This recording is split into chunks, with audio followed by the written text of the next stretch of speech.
Hey there, I'm Todd Burrier, and I am honored to be able to hang out with this pretty awesome lady that is joining us for this recording. Ann Brown is a doctor of literatures and English and a college professor in Arkansas. And besides being a really pretty amazing person, extremely bright, although she won't tell you that, but all you gotta do is talk to her for 10 seconds and you'll know that, as well as sweet as can be. And the list could go on, but that's not why we're here. Anne has an amazing story, really, that will help you a lot if you're in that space where you're struggling with, I don't know how else to put it, that you think you're going crazy because your hormones are out of whack and you're going through that transition in life and things aren't working. And obviously I can't tell you what to do. So, but Anne took the bull by the horns and really has some incredible information to share with you that I think would be of immense value. And so, Anne, thank you so much for being so willing, actually enthusiastic to get this message out. Thank you, Todd. I tell you, I appreciate you so much. And just over the years, your inspiration, your guidance has been so helpful. And so I am honored to be able to share my experience here with you today. Awesome. Awesome. So why don't you share your backstory a little bit and really what led to you going, I've had enough? Great. You know, I have struggled with female issues my whole life. I had no idea. And just growing up in rural Arkansas, at one point, the doctor said, oh, you know, at 14, told my mother I needed to have a baby to help solve the issues. It was crazy. Even back then, my mother knew better than follow that advice, by the way. But anyway, just through the years, I struggled with PMS. I struggled with a number of feminine issues. And when I lived in DC, I mean, I had Harvard and Georgetown trained female physicians who looked at my situation, listened to my symptoms, and one of them basically said, well, it has to do with hormones, and we don't know enough about that yet, and so we're not gonna play with those. And at the same time, you know, the big scare with the number of women who were being diagnosed with cancer for after having estrogen replacement therapies and these kinds of things. So basically, my doctor said, yeah, you know, we've got some things going on, but we're not going to deal with them. Fast forward, you know, I'm in my late 40s, almost 50, and I wind up being diagnosed with this germoid cyst, and we have to take out a left ovary. Okay, fine. Everybody was so excited that everything was contained in that left ovary that they, you know, nobody said, wow, there may be some imbalances, and maybe you've been struggling with imbalances all of your life that need to be addressed here. So we all rejoiced, yay, and we went on. Mid-50s, and starting with the change with menopause, things just started to get really, really crazy for me. I couldn't focus. I couldn't read the literature that I have loved all of these years. Grading students' papers, making the thousands of decisions you have to do in order to properly evaluate a paper. I just felt overwhelmed. I was exhausted all the time. I felt very depressed. It was hard to see what was going to happen in the future and how that could be hopeful. And I just didn't feel like myself. I mean, I felt like I was kind of hovering above myself. It was very strange. And the irritability. I mean, I have been a person most of my life who've been able to say, okay, I'm going to give you the benefit of your best intention, you know, no matter what happened. But at that particular point, I was like, I'm going to rip off your head. So I didn't recognize myself in a lot of ways. And I thought, if this is as good as it gets, especially at this point in my life, and as we're going down the road to, you know, I have more days probably behind me than in front of me. But I was like, if this is as good as it gets, I need to do something else. And it was in that moment at the end of 2018 that I finally said, it's up to me to find out what's going on with me and to fix me. So basically, I reached out to a compounding pharmacy and asked to have my hormones tested. Now, this is just an example because I talked to the lady about 20 minutes and she said, yes, we have this test and that test. And I went over to get the test, and I asked for the one that tests 5 hormones, and she didn't have it in stock. I've talked to you for 20 minutes. I've driven for half an hour. You don't have it in stock? It was like the little antenna on the cartoon, you know. I was so angry in that moment. And I said, no, thank you, and walked away. Anyway, the bottom line is I knew that I had to find some other ways to get the information that I needed in order to make me feel better. And so I ordered another source, the same test that I could have gotten there. And didn't you also have some other physical issues going on at the same time that were representative of something being wrong? Yeah, you know, I wasn't sure whether my heart was going off, and so that was the first thing I did, was to go and get my I went down and had a whole heart evaluation, and that all turned out to be fine. But also just the sweats, the inability to, you know, my levels for the diabetes test and some other kinds of things, you know, those were fluctuating. I didn't have diabetes, but I was getting close. There were physical changes that were just going, that were just unacceptable to me, right? Like, And, you said something about your eyebrows or your fingernails. oh yeah, well, see, that's the thing, because I did not expect this protocol that we'll talk about later to affect the fact, you know, my eyebrows were thinning. My sister-in-law had said, Ann, girl, you know, even on some of the videos I've made, she's like, you can put some eyebrows on. Who knew? And then my nails were thinning. They were thinning horribly. And I had gone to the nail technologist and said, look, my nails are breaking down here in the quick, you know, far down in the nail. And the cuticles were so dry, and my nails were brittle. And what the nail technologist decided was that I needed to use gel and dips. And once we finished that process, my nails were flaking. I mean, it was ridiculous. So that didn't help. But I did not associate those symptoms with the hormonal imbalances at that time. So I just thought, okay, you get old and you lose your eyebrows, and there's something wrong. Exactly. You just have to paint them on thicker or something. And I thought too, just that, you know, something that I was doing was making my nails, had changed them and was making them that brittle. And that the nail technologist that, you know, it's super nails or whatever you want to call it, that she had the answer to how to fix that she could put something on the nail, right, and fix the problem.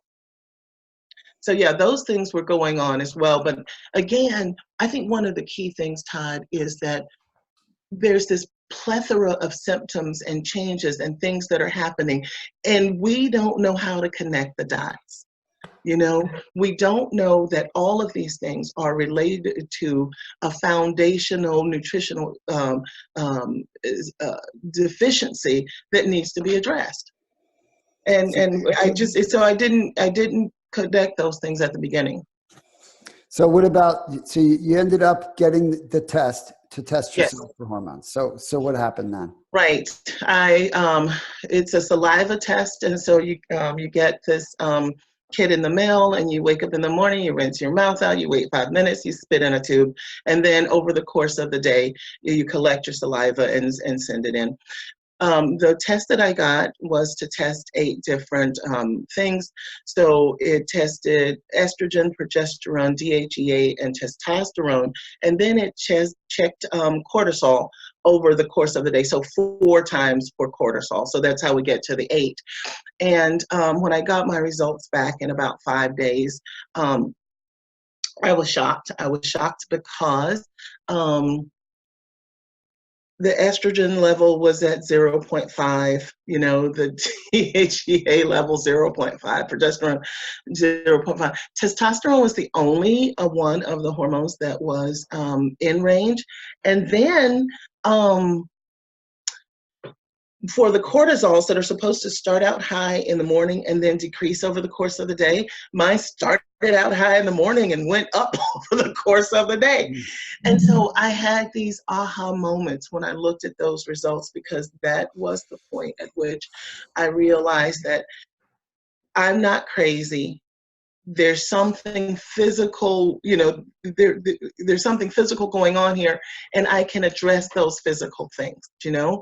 And so that's what I did. So the results first, the very first um, effect of getting those results was just a sense of tremendous relief that I wasn't crazy and that there was some hope. Well, you still might be crazy, but in a good way. But it may just be a lunatic, they're looking to quote Billy Joel. So you got the numbers, being a researcher, this is something that you would do. And then what? What did you implement? Right. Oh, that's cool. I was already taking a basic nutritional supplement, and I was taking, but here's the thing. I was taking supplements kind of off and on, and I was not consistent with taking the supplement. So that's important to know. I had been taking an antioxidant, a very potent antioxidant, for a number of years to help me with my allergies, and a foundational nutritional product. And I just decided that because these products had worked so well, even with my kind of, on again, off again kind of compliance, that I would look for these kinds of supplements and these natural remedies to help. So I looked to that company, did research at that company to see what products they made, so that I could then come up with a plan for myself as to how to address these issues. So you used a protocol of supplements. Did you do anything else? Did you change anything about the way you ate? Did you do anything else? Good question.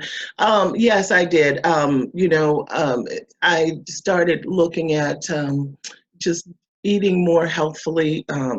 I used the protocol, the same company used protocol to, reduce the amount of food that I was eating, to change the kinds of foods I was eating. I stopped putting sugar in my coffee. Okay, I learned, and that was shocking to me that I could drink black coffee.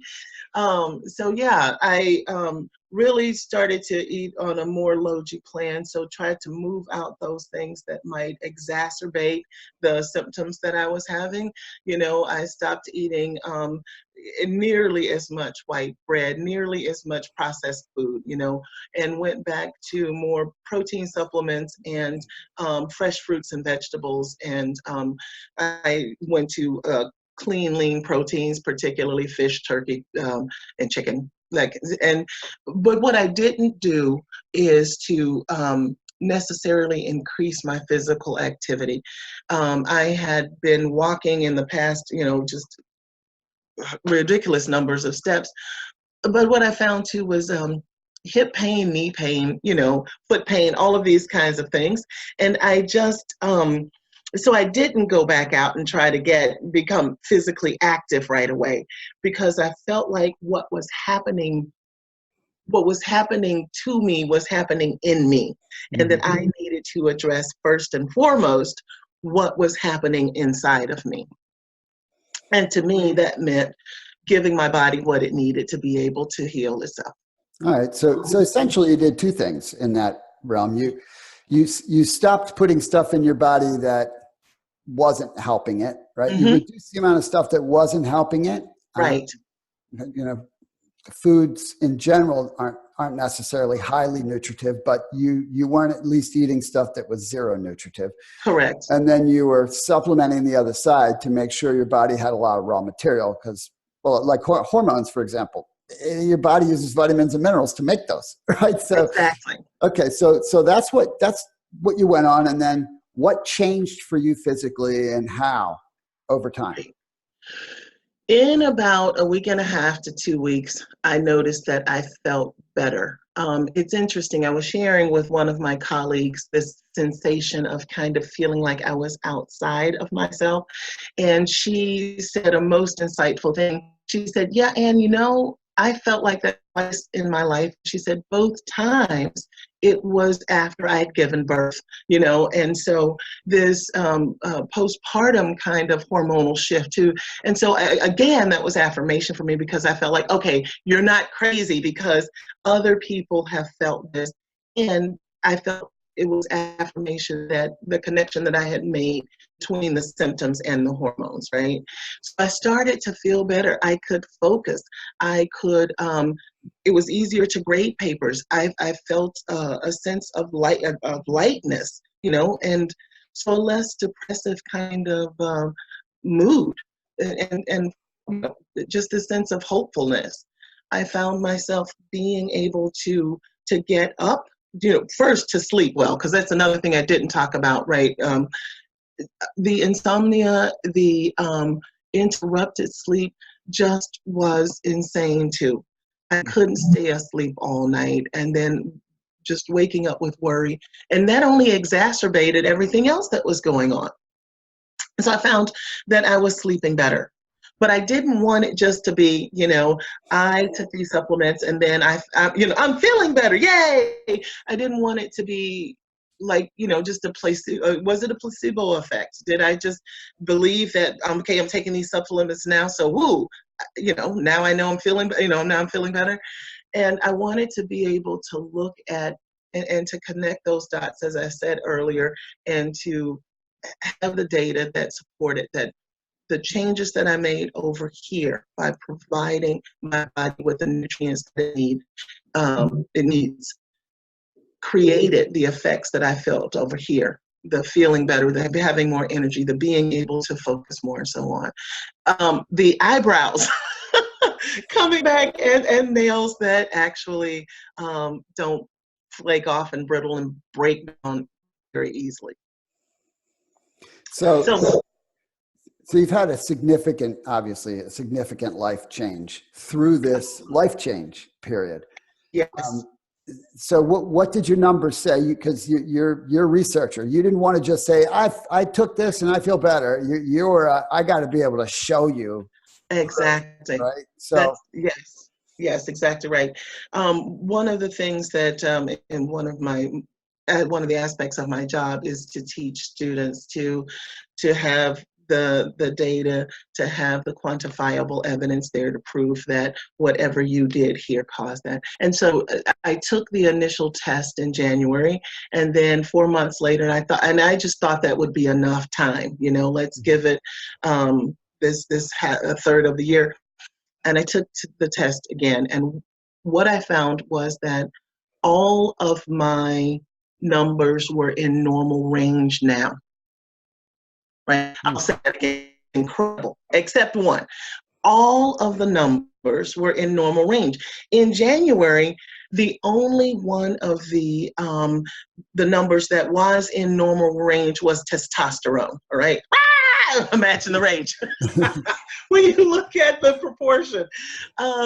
But here we are in April, and all of the numbers now are within normal range. The only one that was still out was the ratio of progesterone to estrogen, right? I'm still working to bring that into balance and into normal.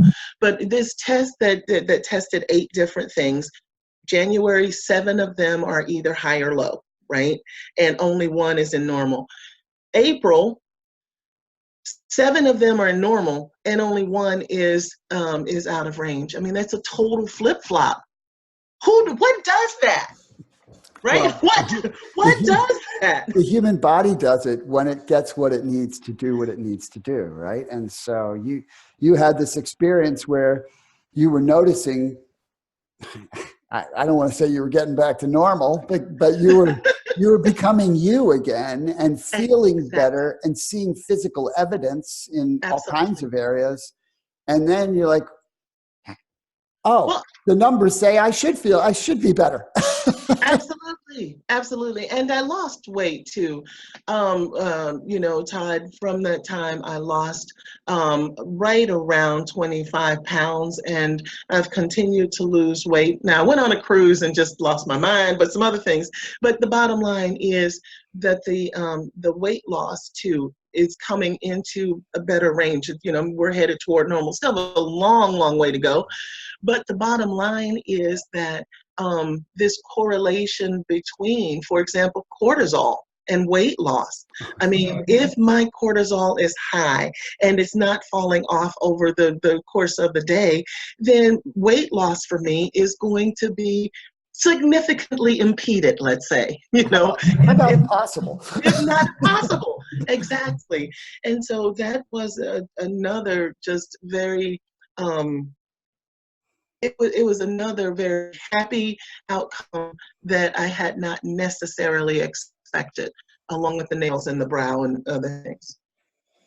That's awesome. So would you share with everybody exactly the product protocol you used? Absolutely. I was taking the daily bio basics, the foundational nutrition, and proanthanols. And proanthanols I've been taking for years in accordance with my body weight, because I suffered from allergies for most of my life. And at one point I was taking 2 shots a week, and I was taking an oral medication, and I had things to spray up my nose, right? And so when I started taking proanthanols years ago, according to my body weight, then I noticed that, hey, I can stop going down there getting stuck. So I've been, I've been taking those. And then the Excel product, which is a circulation product, and I've been taking that too. So those are kind of the foundational products. But what I added specifically to look at the hormone issues, I started to take the endocrine DHEA, and I have the bottle here. I don't even want to show that. But I started taking that product according to the recommendations on the product. Evening primrose oil. I had spoken with an herbalist years ago in Maryland, and he put me on a protocol of evening primrose oil and red raspberry leaf tea and some other things. And so I already knew what that product should do and how it should work. And so that was good. And then the feminine balance formula, I added that as well. And so these the specific products that targeted what I had identified through the testing as. Sorry, everybody, we had a little interruption in the recording. So now, Anne, would you pick back up where you were when you were talking about you just finished talking about the feminine formula.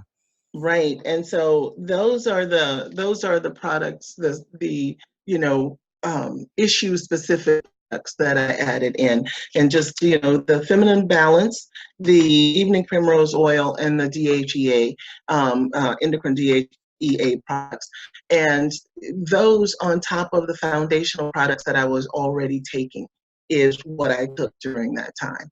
And, so when I took the test again in April, so 4 months, I thought, as I said, that would be a valid amount of time to say this product is actually working. And because a lot of the things that I've read talked about the difference between these manufactured drug products and supplements, that supplements can often take longer to work. And so, because we're talking about rebuilding body systems. And so the reasoning was that supplements can take longer to work and for us to feel a difference than different kinds of drugs that are targeted at working on symptoms, right?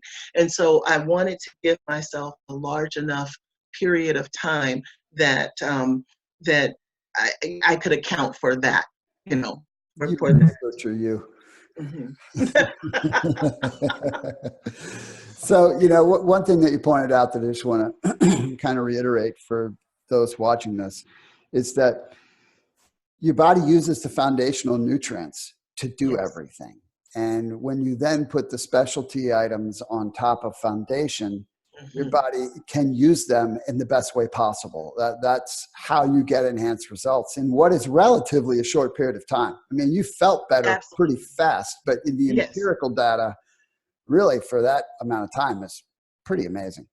Yes. And that to me, just gave me, I mean, I believed in these products, I believed in this company, and, you know, Life Plus, I've been using them off and on over the years. But to have those two pieces of paper, those two email, you know, it comes in an email, the results come in an email, but to have that data and be able to look at it side by side and say, there is a direct correlation between my taking these products and these numbers changing.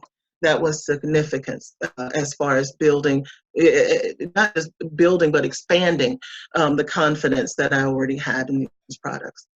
Awesome. Awesome. Are there any final thoughts that you'd like to share other than the women who are dealing with are not crazy?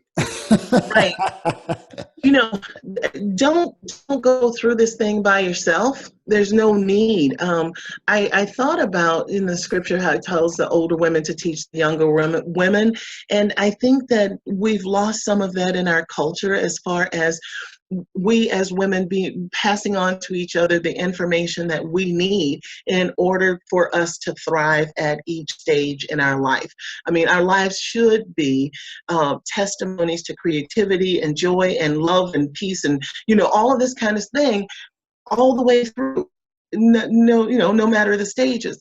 And two things that I learned from this process. Number one is that I need to be my own best advocate.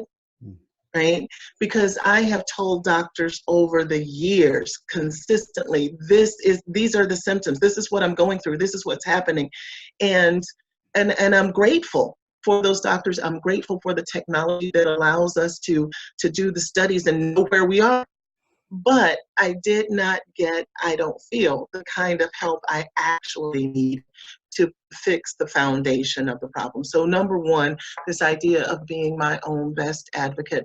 And number two, the reality that I don't have to suffer in silence and be alone in feeling like, you know, I mean, my job is me to be confident and to be, you know, yes, I know all, you know, but but inside feel very disconnected and fragmented and not really knowing why or whom to talk to in order to make it better. That feeling of isolation is horrible. And what I want women to understand is you don't have to be isolated and to try to figure this all out by yourself. That there is a community of women and men and people who are dedicated to health, who can help guide us through this process. And hopefully, if each one teach one, you know, we'll just help make it a better experience for us all. Awesome. And thank you so much for being vulnerable and opening yourself up to share what it really could change someone's life if they take action. You know, and this wasn't presented to you and shared. First of all, it wasn't rehearsed. It's not practiced. The only thing I'm editing out of this is the spot where Anne disappeared. And you can tell by the video being a little fuzzy in some areas, but I think you could hear, you know, you could hear what Anne had to share. And, you know, this isn't to represent a curative claim or to tell you this is going to solve all your problems. You know, it is something that could help you. You know, and it's going to help your body have what it needs to do what it needs to do. And then, you know, your journey is your journey. But if you want to be proactive about helping yourself and you don't want to have a life of medication, then, you know, get in touch with whoever shared this interview with you. Yes. And again, so appreciate you and your openness and willingness. You're an awesome lady. It's my responsibility to share, Todd. It's, you know, when we know better and we are able to do better, it's, I think, our personal responsibility to help others do better as well. Amen. Amen to that. So thank you again for watching and feel free to share it. And thank you again, Anne. Thank you.